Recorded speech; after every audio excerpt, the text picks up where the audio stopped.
promoting the wrong depiction of Jesus, which also means writing the wrong depiction of Jesus. Depiction, the use, the choice of words, phrases, and speech and writing, which signifies that you knew what you were doing when you wrote these things in the Bible. So you couldn't have been God inspired to write your version of the Bible and to promote your version of the Bible. Who knows why all of a sudden this information has been made available? But if you truly believe in God, you already know why. Now, we have to talk about one thing. Why is it that people of color and the people who are largely in control of the land, finances, and so on, of this country and European countries especially, not only do they hold those countries, but they have a major control of other countries like the Bahamas, Africa, and so on and so on. And that Bible and the people who supposedly represented the Word of God was made into a weapon against people of color.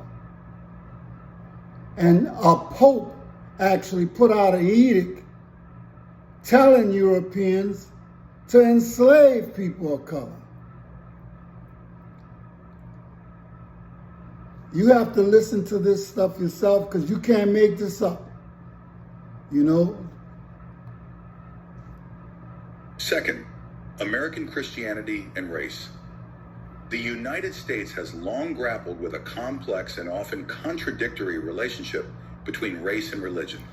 From its earliest days, Christianity arrived on American shores as both a source of spiritual guidance and a tool for social control. European settlers, particularly those from Protestant traditions, brought with them a faith deeply entwined with their cultural worldview, one that often justified conquest and subjugation. For enslaved Africans, Christianity became a double-edged sword. On the one hand, slaveholders wielded biblical narratives to justify the institution of slavery, citing passages about servitude and obedience to masters as divine sanction. On the other hand, enslaved people reinterpreted those same scriptures to affirm their humanity, dignity, and hope for liberation, finding in the story of Exodus and the teachings of Jesus a powerful source of resistance. This duality, where Christianity could simultaneously oppress and empower, has persisted throughout American history. During the era of slavery, sermons delivered on Southern plantations often emphasized obedience and submission, portraying a white Eurocentric Jesus who reinforced the racial hierarchy. Yet in the hush harbors where enslaved people secretly gathered to worship, a different Jesus emerged, one who understood suffering, oppression, and the longing for freedom. This Jesus was a source of hope, a liberator who walked alongside the downtrodden. As the nation transitioned from slavery to segregation, the racial divide within Christianity became even more pronounced. The civil rights movement of the mid-20th century drew heavily on Christian imagery and rhetoric, with leaders like Martin Luther King Jr. invoking the moral authority of the faith to demand justice and equality. Churches became central to the movement, serving as meeting places, organizing hubs, and sources of spiritual strength. Yet even in this era, the church itself was a battleground for racial segregation. White churches often excluded black worshipers, while black churches became sanctuaries of cultural and spiritual empowerment, carving out spaces where black Americans could worship without fear of discrimination. This division extended not only to worship practices, but also to how Jesus was portrayed. In predominantly white congregations, the Eurocentric image of Jesus, pale skin, flowing hair, and blue eyes, remained dominant. This portrayal aligned with broader cultural narratives that placed whiteness at the center of morality, authority, and divinity. In contrast, black churches often embraced a Jesus who looked more like their own community. A black Jesus who understood firsthand the pain of marginalization and symbolized resilience in the face of oppression. Now, right there, we have to stop. That's not true. Most of the churches that I went into, they had a pale-faced Jesus, blue eyes, flowing hair. Not only that, we still rather get our orders, our food, our housing, clothes, and everything else from a European rather than somebody that looked just like us. Another thing is we have to correct is, why in the world would somebody write a Bible to enslave people to build up their spirit? It was used for social control. Now, we're looking at the churches, we're looking at the money that they produce. And then you ask yourself, are they truly in control of their churches, or is the Pope? I think you better ask yourself, how do bishops and preachers get their licenses and education? Who has to authorize that? And do they pay a tax on that? Good questions.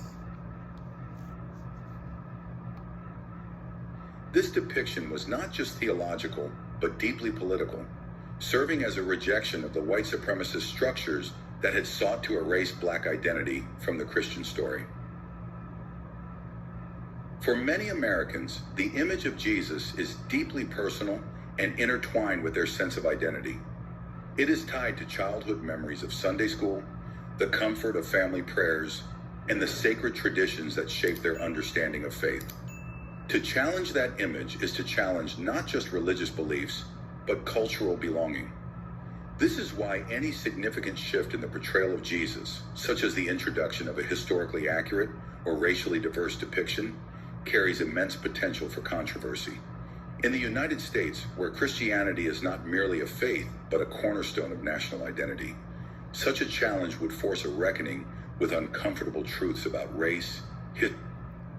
In the United States, religion is a cornerstone and a reality. Well, why do they make such a big fuss over the separation of church and state, when we all know how much power the church really wields? And we also know there's a dark side to the church. And why don't they go in the catacombs and pull out all of the things that they had during the Crusades, and people have been bringing them all throughout the centuries? Their riches, their information, and their knowledge surpasses probably anyone's on this earth. And they've hid that away. They had you praying to a false Jesus or a false God, but they prayed to the real one. They've known the truth all the time. And they've written and said things that weren't true, all the while representing God. And people can get angry if they want to, but they know that is the truth.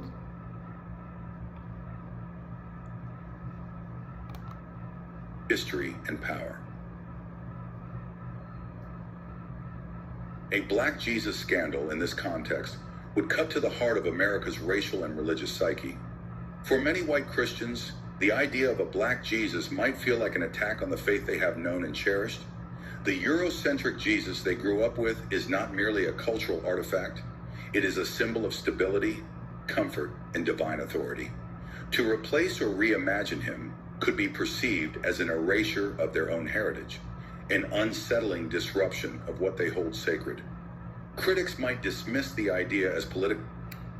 Well, if we have to change Jesus in order to erase someone else's history, that's fine. You erased ours.